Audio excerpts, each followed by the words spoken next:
Hello all, welcome to the third lesson, Rook versus Pawns Endgames. In this lesson, we are going to cover the last position we saw in lesson number 2. Let me upload it here.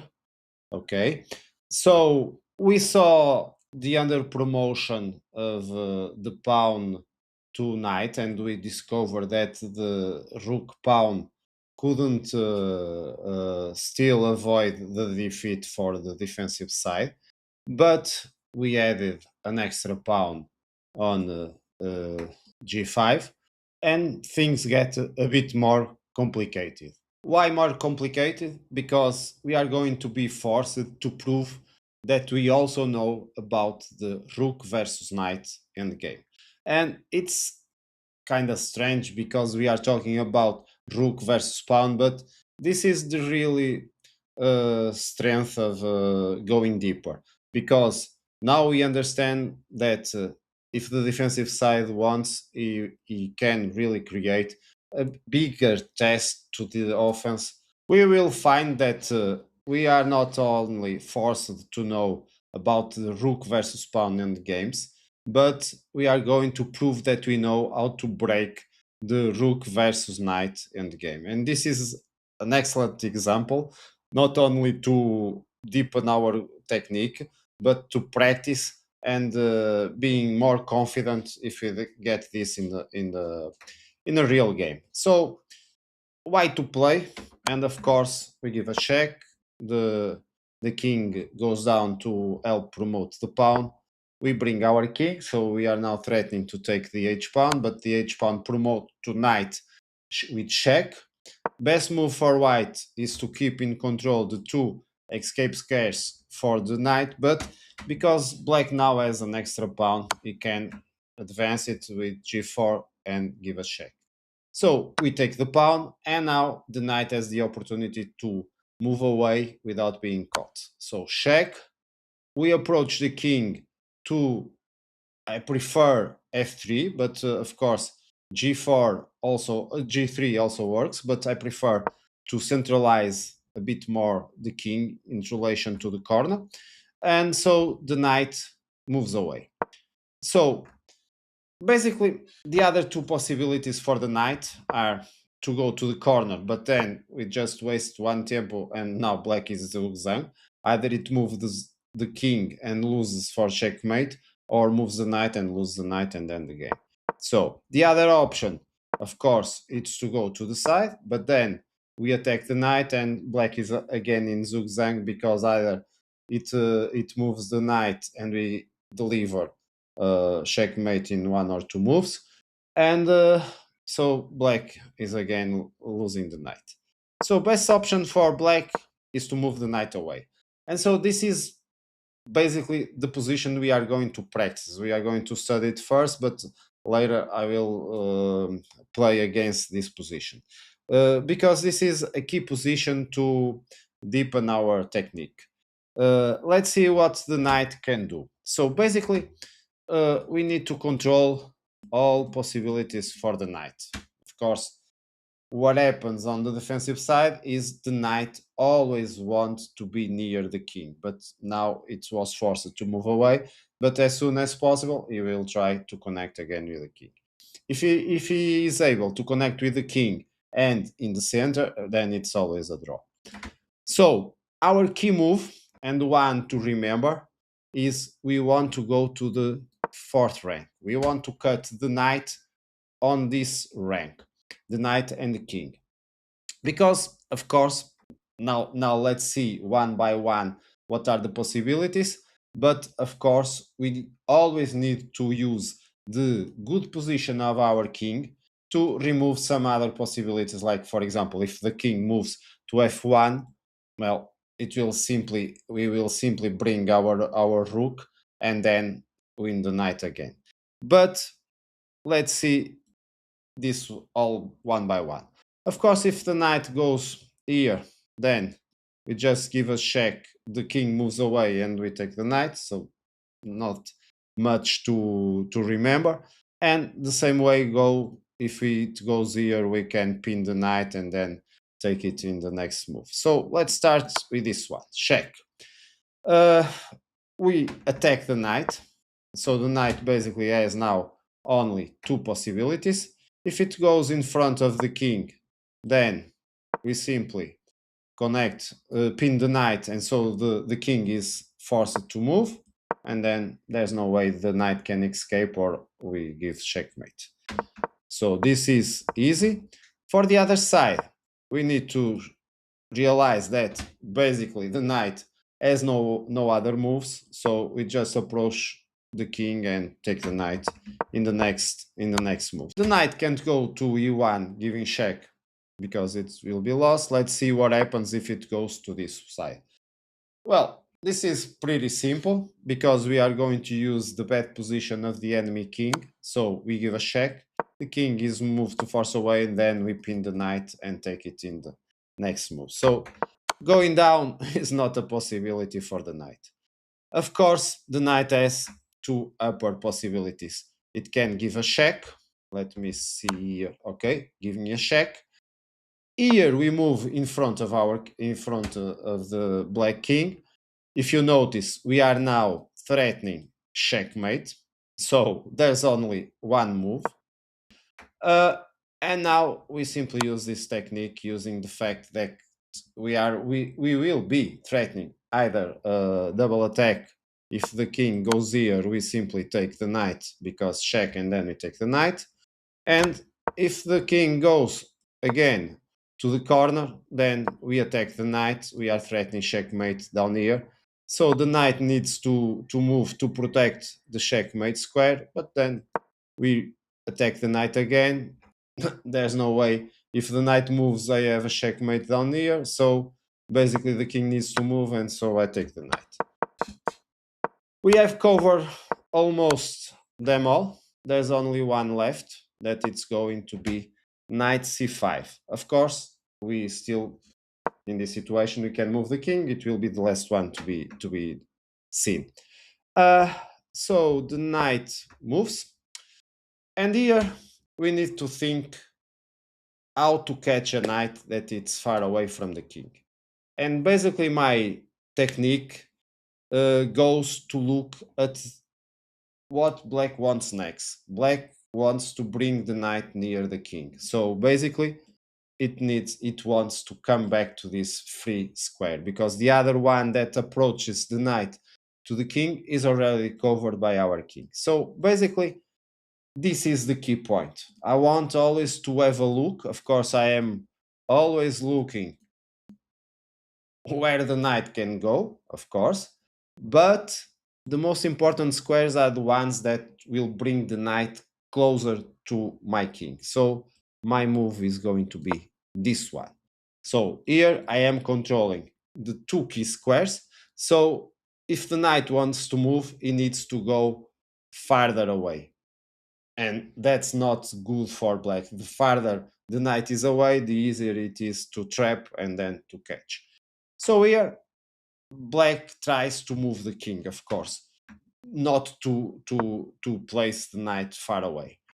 And because we have our king in this excellent position, we have several intermediate moves that are very useful to basically pass the move to the other side and force the knight to move even farther away.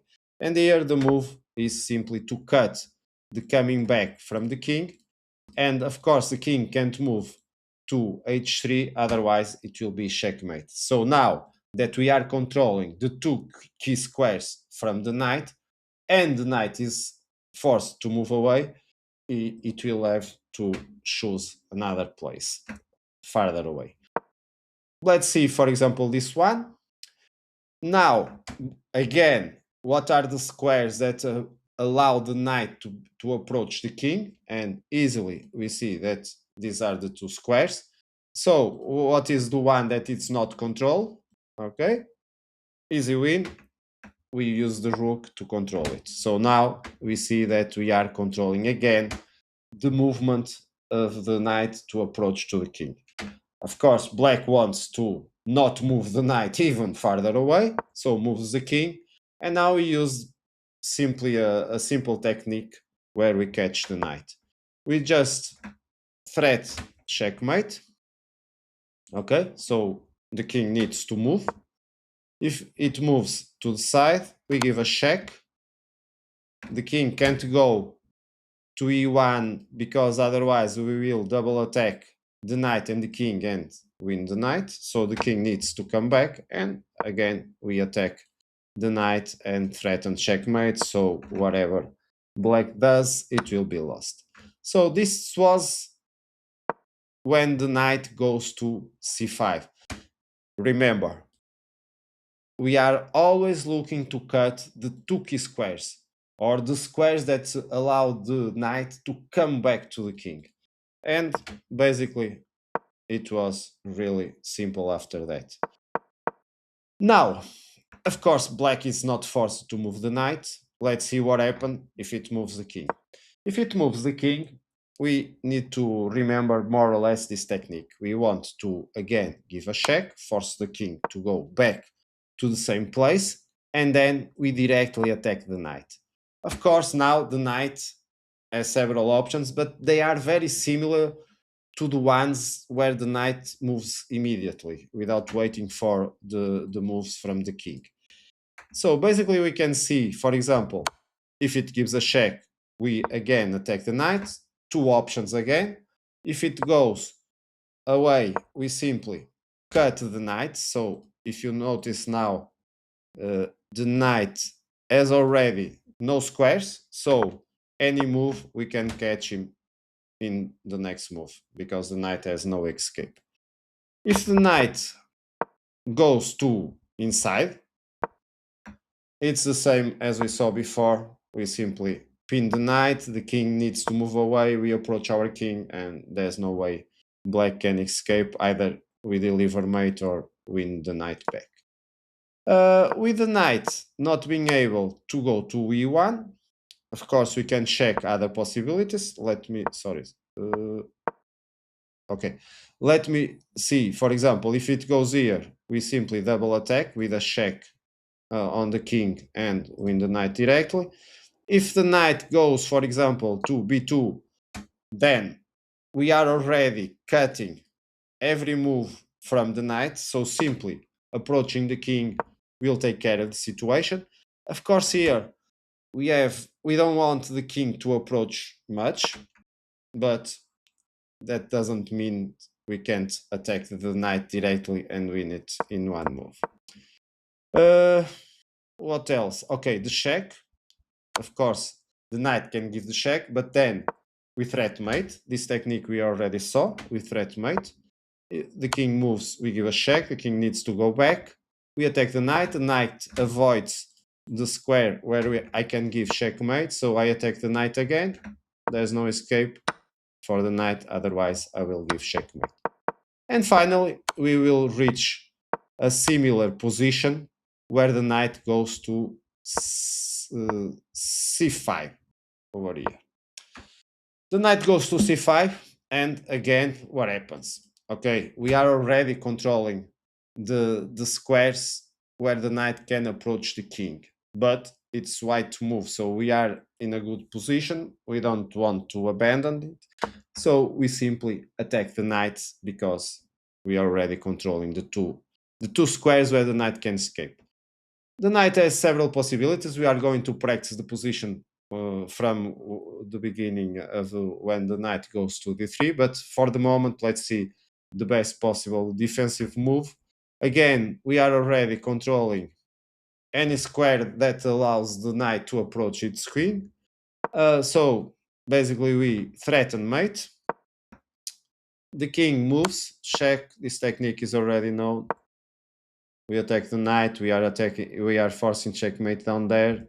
So basically, black needs to go back to f1, and we get knight goes back and checkmate, and it was really cool game. Coming to the beginning, the position we saw ends up to end in a rook versus knight endgame. So let's practice this position. Let me change here the screen to the practice position. Okay, I have it. And let's play against the computer. So our first move is simple. we go to the fourth rank. Okay, the king moves. We give a check to force the king back to the same position, and now we attack the knight, so forcing the knight to move. As you see, the knight already is has its key squares control. So if you remember, we attack the knight again. Okay, the knight has moved, and basically what I'm looking for is the king is in the ideal position. The ideal position in a diagonal in relation with the knight, so it cuts a lot of squares. And so basically the knight has one square. So let's bring our king to control the last square. So we don't need to even worry anymore about what's going to happen. Notice that we are controlling already the the key squares with the rook, so we bring again. Now the best is to give a check. The king needs to move away. The other possibility was going to g3 or g2. And now we attack the knight. The knight only has this possibility. So now I approach my king. As you can see, all squares are already covered, so easy win for white. We grab the knight. And of course, I hope everyone can deliver checkmate with king and rook by now. Let's do another one. Okay, I think this one was the one we saw. Let's see, for example, if the knight moves to c5 directly. Here, the key squares are these two, so I cut the other one. Okay, the knight comes to b3, so as we see, all squares are almost covered, so I think this one is the best. And now I can bring my king. No need to be worried with much more. We are going to just giving this check to force the king to move away. Then we attack the knight. We are covering already every square, so it's easy win. It's a similar position from the one we saw last. Let's try one more. So, okay, the king moves, so we give a check. We attack the knight. The knight goes to c5. If you remember, the key squares are already controlled, so I can attack the knight. Okay, again, very similar position. I don't know if this is very pedagogic, but okay, I'll try to do it the faster as I can, so we can try another one. Okay, boring. Let's see what else. Okay, check. No worries, we simply go. This one we saw already, it was very easy, so we pin and take the knight, so it's an easy win. And let's try a final practice. I'm going to see if this gets a bit more complicated. No, this one is not the best. The best is here. Let's see, because now I need to control the key square on g5. Okay, this is a good one. So I want to approach my king, but if I move the position, then I'm losing the threatening mate possibility. And basically what I want is not to allow the knight to move. Not to allow the knight to come back. So check. And now I'm threatening mate. Okay. And so now I go back. This is a simple trick because basically I'm placing black in zugzwang, where now, for example, I'm going here again. I'm controlling the key squares for the knight, and at the same time, of course, the king can't move, otherwise it will be checkmate. Again, the knight has moved. We simply can attack the knight, win the game because we were threatening checkmate. So it was a question of taking the knight. Okay, coming back to the starting position of our practice, I hope you have enjoyed and have learned a bit of the rook versus knight ending, and the proper technique to with some tricks in the mix to make the flavor more tasty.